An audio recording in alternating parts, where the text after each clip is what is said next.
నమస్తే అన్న అందరికీ నమస్కారం. మాజీ సీఎం వైఎస్ జగన్మోహన్ రెడ్డి గారు ప్రస్తుత సీఎం నారా చంద్రబాబు నాయుడు గారి పైన ఆగ్రహం వ్యక్తం చేశారు.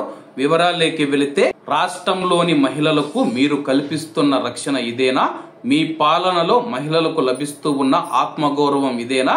సాక్షాత్తు మీరు ప్రాతినిధ్యం వహిస్తూ ఉన్న కుప్పం నియోజకవర్గం నారాయణపురం గ్రామంలో ఓ మహిళను చెట్టుకు కట్టేసి హింసిస్తూ ఉన్న ఘటన మీ దుర్మార్గపు పరిపాలన ఫలితమే. తిమ్మరాయప్ప అనే కూలి అప్పు చెల్లించలేదనే కారణంతో అతని భార్య శిరీషాను మీ పార్టీ కార్యకర్త చెట్టుకు కట్టేసి హింసించాడు.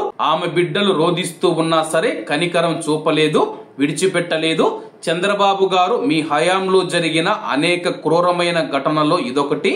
పొలిటికల్ గవర్నెన్స్ రెడ్ బుక్ పేరిట మీరు నెలకొల్పిన దుష్ట సాంప్రదాయాలలో భాగంగా మీ పార్టీ నాయకులు ఆంధ్రప్రదేశ్ రాష్ట్ర వ్యాప్తంగా చెలరేగిపోయి చేస్తూ ఉన్న దుర్మార్గాలకు మహిళలు, యువతులు, బాలికలు ఇలా ఎందరో బలైపోతూ ఉన్నారు.